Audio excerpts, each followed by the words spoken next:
Close your eyes for a moment and imagine the life of your dreams.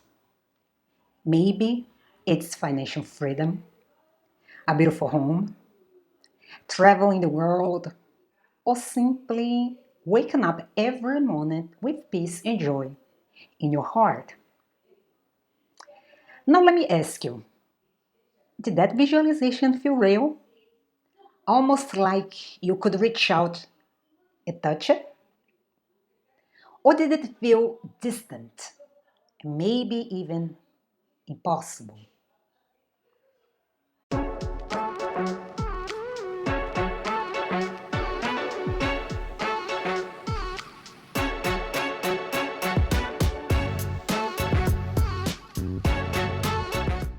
Hi there, my name is Kelly, and today we are diving into how to visualize properly to manifest abundance.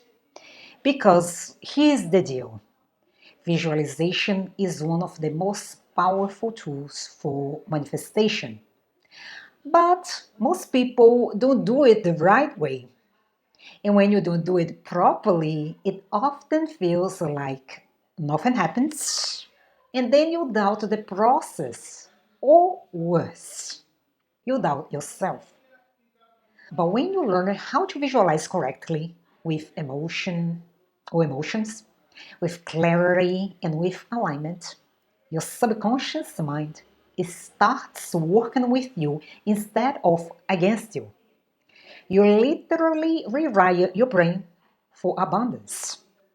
So in this video, I will break down exactly how to visualize properly with science-backed insights, spiritual principles, of course, and practical examples.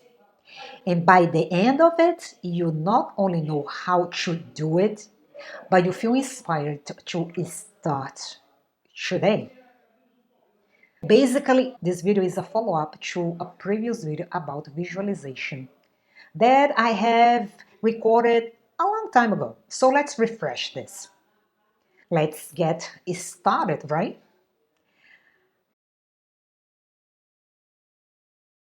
Now, your brain doesn't actually know the difference between something real and something vividly imagined. At this point, if you've been watching my videos, you know that I keep repeating this like a parrot. But now, being very serious, research in neuroscience shows that when athletes visualize their training, for example, like running a sprint or practicing free throws, the same regions of the brain fire as if they were physically doing it. And this is thanks to neuroplasticity. Or in other words, your brain's ability to rewire itself based on repeated thoughts and experiences. This is why visualization is so powerful for manifestation. Because when you imagine your dream reality vividly and repeatedly, you're planting the neurological seeds that align your subconscious mind with that reality. It's like pre-programming your GPS before starting a trip. If you don't set the destination, you end up driving anywhere, right? Probably you're not gonna get where you wanna get. But when you know where you're going, the path becomes clear. So visualization essentially is setting that destination in your subconscious mind. Now, let's talk a little bit about the common mistakes people make during visualization and that basically flop their manifestations. Where most people go wrong. They only see it, but they don't feel it. Because just imagining a picture isn't enough. Without engaging your emotions and senses, the subconscious mind doesn't register it as real. So what happens is that usually I've seen this pretty often. People visualize the dream, but then immediately contradict it with doubt. For example, I want a beautiful home, but it will never happen. That doubt right there cancels out the energy of the visualization. Basically, in the sense you're focusing on the lack So if you visualize it from a place of desperation, I need money because I'm broke, for example, you are reinforcing scarcity instead of abundance. Have you caught yourself doing any of this? Well, if so, don't worry. We are going to shift that today. Then now you may ask, Kelly, what is the proper way to visualize them? So here are 5 powerful steps to visualize properly and manifest abundance once and for all. And I promise that they work. Step number 1, get clear on what you want. Well, I know, but we need to be clear so the universe delivers what we want. And your subconscious responds best to clarity. So instead of saying, I want more money, try saying, I'm receiving $10,000 a month with ease. Another example, instead of saying, I want a better job, try saying, I'm thriving in a role where I feel valued and inspired every day. Think of it like placing an order at a restaurant. You don't go to a restaurant and just simply say, food please. The server will look at you, okay, what do you want? Well, right, because you need to know exactly what you want so they can deliver to you. When you know exactly what you want in terms of your manifestation, it comes to you faster. And that leads us to step number 2, engage all 5 senses. Please, don't just see it, live it in your mind. For example, if you want a new home, walk through it in your imagination. What does the kitchen smell like? How does the couch feel beneath you? What sounds are in the background? Maybe laughter from your family? Whatever it is, feel it with your 5 senses. Another example, if you want financial freedom, imagine yourself logging into your bank account and seeing the balance, the big fat balance. How does your body feel in the moment? Light? Free? Excited? When you add sensory details, your subconscious mind accepts it as real. And that leads us to step number 3 that is direct related to step number 2. Feel the emotions deeply. Napoleon Hill, in Think and Grow Rich, said that the subconscious only responds to thoughts mixed with a strong emotion. So don't just think abundance. Feel it. Feel it in your heart. Feel gratitude for it as if it's already yours. Feel joy, relief, excitement. This is what raises your vibration and connects you to the frequency of abundance. And this is very important. And leads us to step number 4. Oh, use present tense in affirmations. And this is very important. What I mean by important, really important, use present tense. If you believe in the quantum field, which Dr. Joe Dispenza talks about regularly, the quantum field and quantum reality, you know that we live in different timelines and all things happen at once. And there is a difference in timing between the 5D and the 3D. So in the 5D, things already happened. We needed to bring from the 5D to the 3D because there is a delay for things to happen in the 3D. But this is why it's important for us in the present moment, in the present tense. And this also reminds me of my previous version when I first created this video in where I walk through the process of visualization.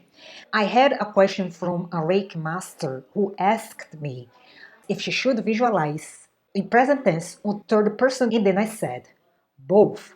I said both because one, present tense, you're here now in the present moment, feeling, experience as if you're having everything right here, right now, but also in third person because you visualize in your third eye. So as if you're seeing, a movie, as if you're watching a movie. I hope you get me. In both ways, first person and third person, but in present tense, always. So, but now talking about affirmations, pair your visualization with affirmations like, I am abundant now. I am abundant now. I am living in financial freedom. I attract opportunities that align with my dreams. You know, you get the idea. But remember, affirmations are not just words. They are tools for autosuggestion that reprogram your subconscious mind. So repetition plus emotion equals transformation. And that leads us to step number 5. Let go. Let go and trust. Trust the universe and divine timing. And here is the paradox. After you visualize, you have to release control because the universe often delivers in ways we could never plan, you can never imagine. For example, maybe you visualize a promotion, but instead, one better opportunity comes out of nowhere. So visualize vividly, but then trust divine timing. We cannot control things outside of control, such our manifestation. We just can control our emotions and how we react to it, but we don't know divine timing, especially because divine timing is also related to our karmic plans, our karmic debts. So trust that your spirit guides and guardian angels are doing the best, are doing things in your best interest. The more you cling, the more resistance you create. On the other hand, the more you trust, the more open you are for miracles to happen. And one last thing, one bonus tip. Well, for some, it may not even be bonus, but visualization isn't about sitting on the couch and waiting for magic. At some point, you will receive nudges, such as impulses, ideas, opportunities, and that's when you should act. What I call inspired action. Maybe you feel called to reach out to someone or start a new project or take a leap you've been putting off. So, when you combine visualization with inspired action, that's when manifestation happens or even accelerates. So, let's recap. Visualization works because of neuroplasticity, the law of attraction, and the filtering power of your reticular activating system. Most people fail because they don't add emotion, they contradict themselves, or even worse, they focus on lack. So, to visualize properly, get clear of what you want, use your senses, your 5 senses, feel the emotions, affirm in the present tense, and then trust the universe, trust divine timing. And if you apply these steps consistently, you'll notice shifts, not just in your external reality, but in your inner state. And when your inner world changes, your outer world follows. This is unavoidable. And remember, abundance isn't something you chase, it's something you align with. So tonight, when you close your eyes, visualize your dream reality as if it's already here. Feel it, live it, believe in it, and then watch how the universe starts moving in your favor. And if this video resonated with you, don't forget to like, subscribe, and hit the notification bell so you don't miss future videos on manifestation, abundance, and abundance mindset. And let me know in the comments, what are you going to visualize tonight? I'm curious to know. So my friends, keep dreaming, keep believing, keep aligning with abundance. This is what I have for you today. Thank you for watching, and I'll see you next time. Take care.